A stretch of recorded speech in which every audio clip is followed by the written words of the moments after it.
छत्रपती उदयनराजे भोसले व शिवशाहीर बाबासाहेब पुरंदरे यांनी शिवाजी संग्रहालयाची पाहणी केली। दरम्यान बाबासाहेब पुरंदरे यांनी आपली प्रतिक्रिया दिली आहे। छत्रपती शिवाजी महाराजांच्या गादीचा वारसा लाभलेलं म्हणजे सातारा। ज्या साताऱ्याला ऐतिहासिक वारसा आहे त्यात साताऱ्यात छत्रपती शिवाजी महाराजांच्या वस्तूंच्या संग्रहालयाच्या बांधकामाला 10 वर्षांपूर्वी सुरुवात झाली होती, परंतु अजूनही लाल फितीत अडकल्यामुळे हे संग्रहालय आजही बंद अवस्थेत आहे। याच कामाची पाहणी करण्यासाठी आज खासदार उदयनराजे भोसले आणि बाबासाहेब पुरंदरे यांनी संग्रहालयाच्या ठिकाणी जाऊन पाहणी केली। यावेळी बांधकाम विभागाचे आणि पुरातत्व विभागाचे अधिकारी या ठिकाणी उपस्थित होते। यावेळी बाबासाहेब पुरंदरे यांनी संग्रहालयाच्या उभारणीमध्ये मदत करण्याचा शब्द दिला असून या संग्रहालयात काही शिवकालीन दुर्मिळ वस्तू ठेवण्यात येणार आहेत। त्याची मांडणी कशा प्रकारे झाली पाहिजे, कोणत्या वस्तू ठेवायच्या याविषयी त्यांनी चर्चा केली। अमेरिकेतील संग्रहालयापेक्षा हे संग्रहालय चांगले झाले पाहिजे अशी भावना यावेळी बाबासाहेब पुरंदरे यांनी व्यक्त केली। यावेळी खासदार उदयनराजेंनी उपस्थित असलेल्या दोनही विभागातील अधिकाऱ्यांशी चर्चा करून हा विषय लवकरात लवकर मार्गी लावण्याच्या सूचना दिल्या। यावेळी अंतर्गत राजकारणामुळे हा विषय प्रलंबित राहिला असल्याचे खासदार उदयनराजे यांनी म्हटले आहे। जे काही काम आहे हे साधारण एक छत्रपती शिवाजी महाराज संग्रहालयाचं काम जे काय आहे हे साधारण एक 8-9च्या दरम्यान 2008-2009च्या दरम्यान सुरू झालेलं आहे। हे सार्वजनिक बांधकाम विभागाकडनं ही इमारत पूर्ण बांधून पूर्ण झाली। 2008 किती वर्ष झाले? साधारण 12 मध्ये हे इमारत बांधून पूर्ण झाली। किती वर्ष झाले? 12, 13, 14, 7 वर्ष झाली। 7 वर्षात का रखडलं गेलं? 7 वर्षामधनं पुढची जी इंटिरियरची कामं जी होती आपली, कारण त्यावेळी पहिल्यांदा काय होतं की ही इमारत बांधण्यासाठी आपल्याला परवानगी होती। त्यानंतर इमारत बांधून झाल्यानंतर संग्रहालयाचं म्हणजे संग्रहालयाला आतलं इंटिरियर वगैरे जे आहे म्हणजे शिवकालीन वातावरण तयार करणे वगैरे यासाठीचं इंटिरियर जो आहे ते इंटिरियरच्या मांडणी म्हणजे संग्रहालय मांडणीसाठी आपल्याला त्यावेळी मंजुरी नव्हती। त्यानंतर प्रस्ताव आपण 16 मध्ये सगळेच तयार झाले। तयार झाल्यानंतर जवळजवळ 5 कोटीला पहिले आपल्याला प्रशासकीय मान्यता वगैरे सगळ्या मिळाल्या। त्यानंतर 1,81,00,000ची जी काही कामं 1,81,00,000ची कामं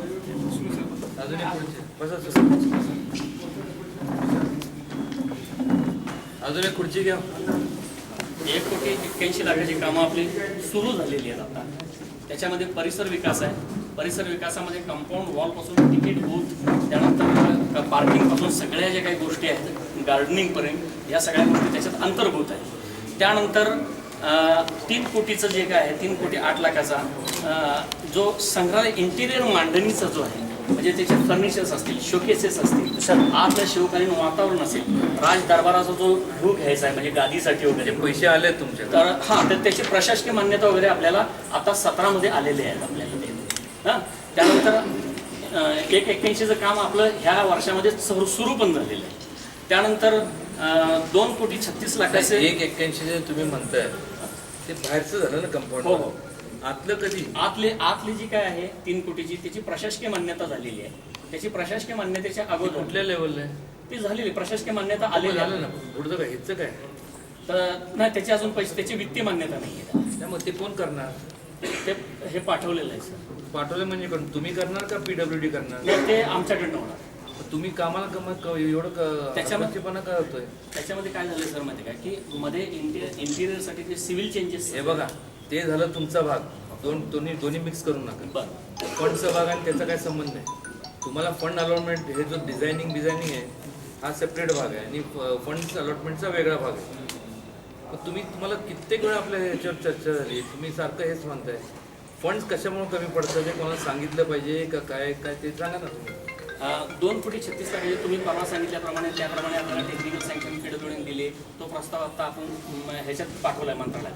तो झाल्याशिवाय सर तो आपोआप होत नसतो। कोण तुम्ही? एक मिनिट, तुम्ही तुमच्याकडे दादा तुम्ही जबाबदारी म्हटल्यानंतर तुम्ही फॉलोअप केला पाहिजे ना। तुम्हाला जमत नाही का ते? नाही आपण फॉलोअप चालू फॉलोअप 7 वर्षे लागतात त्या गोष्टींना। म्हैसूरचं पाहिलं, म्हैसूरचं वडियर पॅलेस आणि ते म्युझियम पाहिलं, सालारजंग म्युझियम पाहिलं। आपल्याला फायदा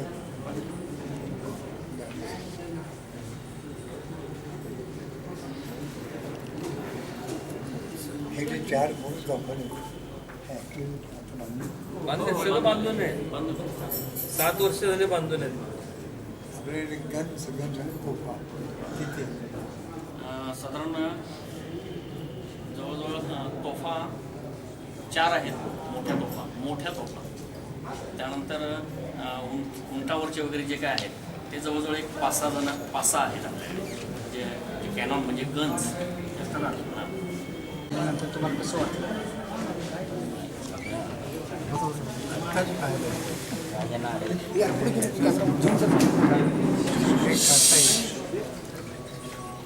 म्युझियम आर्ट गॅलरी या पद्धतीने आपण जे केलं त्यात राजधानी जे आपण म्हणतो येणार ते शिवाजी महाराजांचा काळ म्हणजे 1630 वेळी जन्मात आला तो 1620पासून ते 1690पर्यंत हा कालखंड आपण कव्हर करतो. तिथं अनेक घटना घडलेल्या अतिशय महत्त्वाचा इतिहास घडलेला आहे. एकेकाळी महाराष्ट्रातली नव्हे तर भारताची राजधानी साताऱ्यामध्ये ज्या काही घटना घडल्या त्यात विशेषतः लोकांच्या मनावरती त्याचा सांस्कृतिक शैक्षणिक असा राष्ट्रीय सामाजिक याचा परिणाम व्हावा या दृष्टीनं ऑथेंटिक हे सगळं आपण इथं मांडण्याचा एक उपक्रम महाराजांच्या आशीर्वादानं त्यांच्या एक प्रकारे मार्गदर्शन ऐकून आपण हे करा. त्याच्यात सर्वांचं सहकार्य पाहिजे. पहिलं सहकार्य हे पाहिजे की जे ठरलं आहे ते काम ठरलेल्या वेळेत व्हावं. समजा हे आपण ठरवलं की हे 15 दिवसांनी हे अमुक एक भाग व्हावा तो झालेला असावा. जर आपण तिथं तत्परतेने काम केलं तर आपलं म्युझियम हे युरोपमधल्या किंवा अमेरिकेच्या म्युझियमपेक्षा कमी दर्जाचं असणार नाही. तितक्या दर्जाचं होऊ शकतं. फक्त त्याच्याकरता आपल्याला जिद्द पाहिजे, महत्त्वाकांक्षा पाहिजे, ठरलेलं काम सांगितलेलं काम आपण संधी पट्ट्यात आलो आपण सगळं दक्षतापूर्वक करूया. आणि हे म्युझियम आत्ता योग्य आहे तेच आपण ध्यान देतो. आणि त्यांना काही म्युरल्सची म्हणजे एक कल्पना इथं आता आनंदात म्युरल्स म्हणजे भिंतीवरची चित्र तर त्याही चांगल्या प्रकारे व्यक्त करता येतात. जे आर्टिकल्स आहेत विशेषतः मराठी जेवण म्हणजे युद्धजेवण पण मी विचारलं की तो भाव किती आहे त्याचा काही पहिला एक संकेत आहे की आपण ते अशा रीतीने मांडूया की ज्यामुळे त्या वातावरणात मिसळले आपल्याला आणखीही मिळू शकते. त्या पद्धतीने आपल्याला याची मांडणी जर केली ते इथं एखाद्या यात्रेसारखी जत्रेसारखी लोकांची हे बघण्याकरता केली गेलं पण एक कडे आकर्षक करण्याकरता प्रभावित करण्याकरता आणि इतिहासाचा इम्पॅक्टही म्हणून मला एवढं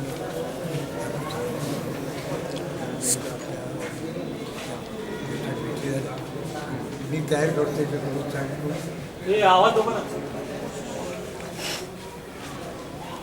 आणि मग त्याप्रमाणे कामाला लागलं. आणि एक गोष्ट फार चांगली इतकं कळली दुसरं नाही लक्षात येईल की 36 एकर जमीन आपण 36 एकर स्क्वेअर फूट हे म्हणजे 1000 फूट इतकी जागा आहे. ती प्लॉट सकट आहे. हो नाही 4 एकर आहे एकूण जागा 4 एकर. 4 एकर आहे. आणि जे बांधकाम आहे जे कार्पेट एरिया ही 36,000 आहे. म्हणजे कार्पेट एरिया जवळपास 1 एकरला 4,000 स्क्वेअर फूट कमी. तर याचा आपलं फार चांगलं म्युझियम याच्या जोडीला आपण तर समजा त्या काळाची बाग ते वेगळी डिपार्टमेंट ते पण त्याच्यात म्युझिकल फाउंटन ते आपण केलं तर आपण सेंडियावर जर आम्ही घेतल्या पूर्वेकडचं जग या दृष्टीने पाहिल्याचा मला जो काही फायदा झाला त्याचा एक आपण त्यामुळे लवकर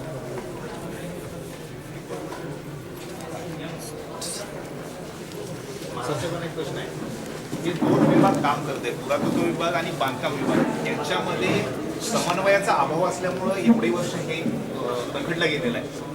काय आता काय वास्तविक तुम्ही एक लक्षात घ्या, ज्या वेळेस म्हणजे मी विरोधासाठी प्रत्येक वेळेस असं भासवलं जातं का मला माहीत नाही. प्रत्येक वेळेस असं भासवलं जातं की मी विरोध करतोय.